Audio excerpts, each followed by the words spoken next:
Have you ever been in a tense situation and just watched someone else stay completely calm, cool, and collected while you can feel your own heart pounding out of your chest? It's like the game is over before it even starts. Well, today, we're pulling back the curtain on that invisible force.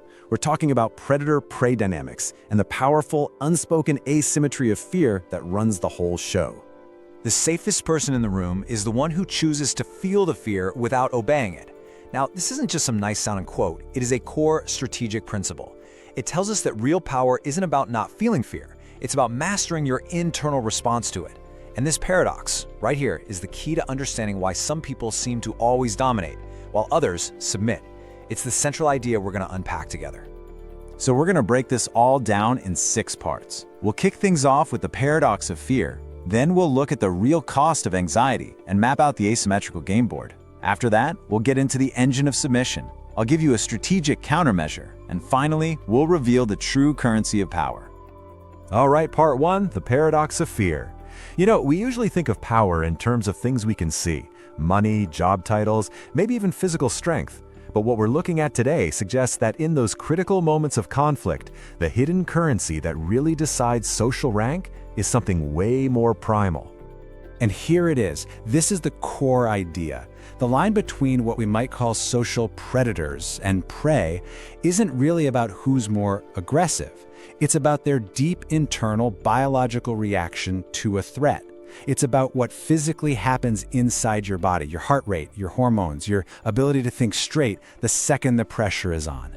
And that single difference, that physiological gap, creates a massive power imbalance that can shape entire careers and relationships. So let's move on to part 2, the cost of anxiety. This is where we connect that abstract idea to a very real, and let's be honest, often painful experience. What does it actually feel like to be on the receiving end of this dynamic? What's the real day-to-day cost of living with a high sensitivity to threats? For a lot of people, this slide is going to feel very familiar. It's called high threat sensitivity. It's this state of chronic vulnerability where your brain is just constantly scanning for danger. And that puts a huge cognitive load on you. It is absolutely exhausting. Think about it like having that pre-meeting nervousness, but it's just a low hum running in the background of your entire day. This overload leads straight to decision paralysis. You freeze up, and it makes you incredibly vulnerable to something called authority bias, where you automatically mistake someone's calmness for competence, and you find yourself agreeing to things before you've even had a second to think. Okay, so we understand the feeling. Now, let's get strategic. We're moving on to part 3, the asymmetrical game board. We're shifting from how it feels on the inside to the mechanics of how it works on the outside. Think of this as us opening up the playbook and revealing the hidden rules of a game you might not have even known you were playing. And this right here shows the fundamental imbalance. On one side, you have the predator type. They have a low fear response, and their goal is clear: dominance and resources. Their tactical advantage, that calm demeanor. On the other side, you have the prey type with a high fear response, and notice their goal: it's not to win. It's simply to reduce that awful feeling of anxiety that comes from a massive cortisol spike. That hormonal flood is their key tactical disadvantage because it completely short-circuits rational thought and fuels an overwhelming impulse to just make it stop. Let's put a name to that predator type.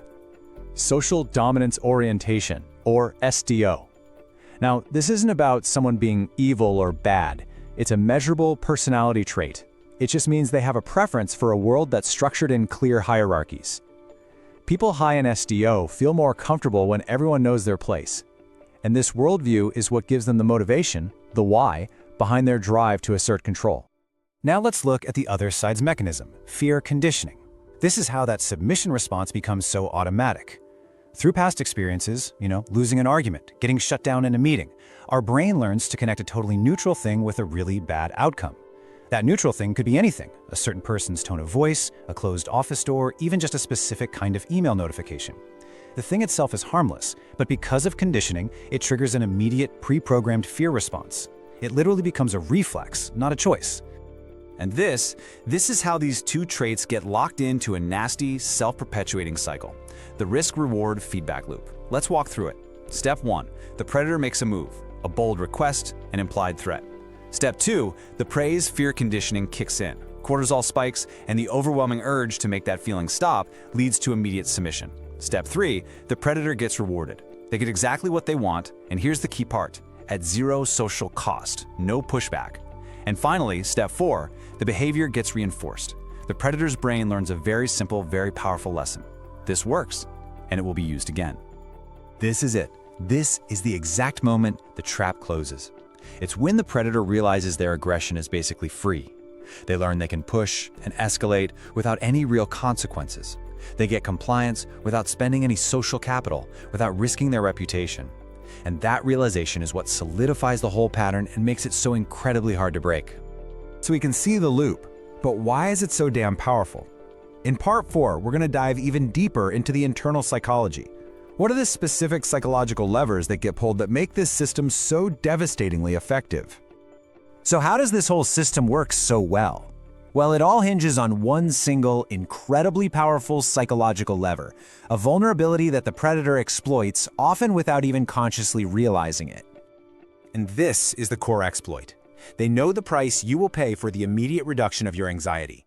They might not be able to articulate it like that, but they sense it intuitively. They sense that the internal pain of your anxiety spike is so intense, so unbearable, that you will give up almost anything.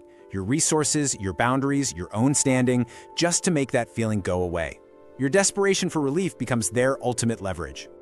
This whole mechanism actually has a name. It's called negative reinforcement, and it's one of the most powerful forms of conditioning there is.